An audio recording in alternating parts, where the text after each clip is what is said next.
10th online classes में एक बार पुनः आपका हार्दिक अभिनंदन है। जैसा कि आपको पता है कि हम पिछले दिनों से आपको प्रजनन वाले चैप्टर के बारे में बता रहे हैं। हमने आपको बताया था प्रजनन क्यों आवश्यक है और यह कितने प्रकार का होता है। हमने बताया था प्रत्येक जीवधारी अपने वंश को अथवा अपनी जाति को बनाए रखने के लिए प्रजनन की प्रक्रिया करता है। यह प्रजनन दो प्रकार से होता है, लैंगिक और अलैंगिक। अभी हम अलैंगिक जनन के बारे में चर्चा कर रहे हैं। अलैंगिक जनन के हमने आपको 6 प्रकार बताए थे और 5 मैंने आपको कल बताए थे। आज 6ठा प्रकार बता रहा हूं जो काफ़ी इम्पॉर्टेंट है और काफ़ी विस्तृत भी है, जिसको कहते हैं कायिक प्रवर्धन या वर्धी प्रवर्धन या कायिक जनन, अंग्रेजी में कहते हैं वेजिटेटिव रिप्रोडक्शन। इसमें होता क्या है, पौधे के किसी भी भाग से, विशेषकर जड़ में से या तने में से या पत्तियों में से या कलिकाओं में से नए पौधे का जन्म हो जाता है। इसमें पैतृक पौधे के भागों जैसे तना, जड़ तथा पत्तियों से अनुकूल परिस्थितियों में नए पौधे उत्पन्न होते हैं।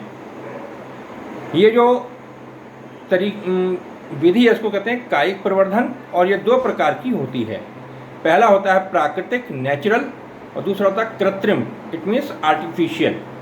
जैसा कि नाम से ही स्पष्ट है, प्राकृतिक यानी प्रकृति में यह घटना अपने आप होती रहती है, इसमें इंसानी मदद की कोई ज़रूरत नहीं है।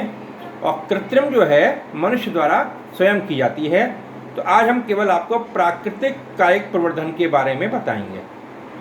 कायिक प्रवर्धन जो प्राकृतिक तरीके से होता है वो होता है 4 तरीकों से। कैसे? जड़ों द्वारा अलग, तनों द्वारा अलग, पत्तियों द्वारा अलग और पत्र प्रकलिकाओं द्वारा अलग। तो सबसे पहले हम चर्चा करते हैं जड़ों द्वारा कायिक प्रवर्धन। जड़ को अंग्रेजी में बोलते हैं रूट। तो पहले बताएंगे बाई रूट्स। कुछ पौधे जैसे डहेलिया, सतावर, शकरकंद आदि की जड़ें भोजन एकत्र करके फूल जाती हैं और सुप्त अवस्था में चली जाती हैं। उन पर लगी हुई अपस्थानिक कलिकाएं जिसको बोलते हैं एडवेंटेशियस बड्स, इनसे नए पौधों को जन्म मिलता है, यानी नए पौधे यहीं से बनते हैं। दूसरा है तनों द्वारा। इसमें क्या होता है, इंग्लिश में कहते हैं बाई स्टेम्स। जो तने जमीन के अंदर पाए जाते हैं अर्थात भूमिगत तने कायिक प्रवर्धन में महत्वपूर्ण भूमिका निभाते हैं। इनकी पर्व संधियों पर स्थित कलिकाएं नए पौधे को जन्म देती हैं, जैसे घुइया जिसको अरबी बोलते हैं, आलू, हल्दी, अदरक, लहसुन, प्याज, ये सब क्या हैं, भूमिगत तने हैं। इसके अलावा पुदीना, ब्राह्मी, दूब घास, इनके तने जो हैं अर्धवायवीय हैं, अर्थात आधा हिस्सा भूमि के अंदर रहता है और आधा वायु में रहता है। इसके अलावा अमरबेल, गन्ना, इन सब में क्या होता है, तने के द्वारा कायिक प्रवर्धन की घटना घटित होती है। तीसरा है पत्तियों द्वारा कायिक प्रवर्धन, वेजिटेटिव प्रोपेगेशन बाय लीव्स।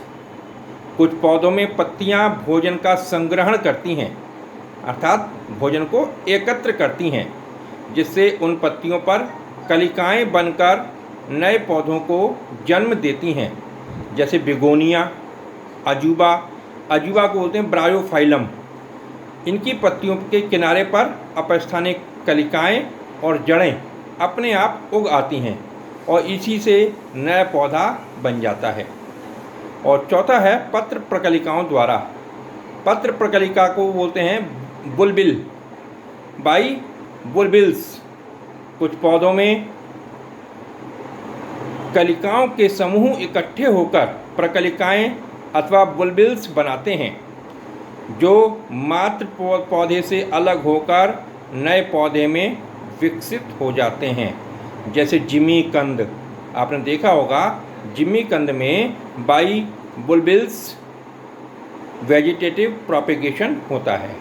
तो ये चारों तरीके जो हैं प्राकृतिक कायिक प्रवर्धन के अंतर्गत हम पढ़ते हैं, क्योंकि इसमें मनुष्य की मदद की कोई आवश्यकता नहीं होती, प्रकृति में ये स्वतः घटित होते रहते हैं। अब कायिक प्रवर्धन हमें पढ़ना है दूसरा, वो है कृत्रिम कायिक प्रवर्धन, आर्टिफिशियल वेजिटेटिव प्रोपेगेशन या वेजिटेटिव रिप्रोडक्शन। ये भी 5 तरीके का है। सबसे पहला है कलम लगाना, उसके बाद आता है दाब लगाना, उसके बाद आता है गूटी लगाना, उसके बाद आता है रोपण और फिर आता है शाखा बंधन। ये 5 हैं और इनमें भी कुछ उपवर्ग भी हैं जिन्हें हमें डिटेल में पढ़ना है, जो इस वीडियो में संभव नहीं है। और आज के लिए हम आपको केवल इतना ही कराएंगे। कायिक प्रवर्धन का एक पार्ट हमने आपको करा दिया है और कल हमें आपको कराना है इसका दूसरा पार्ट। और हम आपको बताएं कायिक प्रवर्धन है बहुत ज़रूरी, क्योंकि जिन पौधों में बीज नहीं होते, जिन पौधों में लैंगिक जनन संभव नहीं है, वहाँ पर अलैंगिक जनन के द्वारा ही और कायिक प्रवर्धन के द्वारा ही अच्छी क्वालिटी के पौधे और वृक्ष तैयार किए जा सकते हैं। इसके अलावा जो ऑर्नामेंटल प्लांट्स होते हैं वो भी कायिक प्रवर्धन विधि से ही बहुत अच्छे ढंग से तैयार किए जा सकते हैं। इसको नई नई टेक्निक्स इसमें डेवलप की जा रही हैं। बायोटेक्नोलॉजी में आप आने वाले समय में कायिक प्रवर्धन को और भी ज़्यादा अच्छे ढंग से पढ़ेंगे अगले क्लासेस में। Thank you.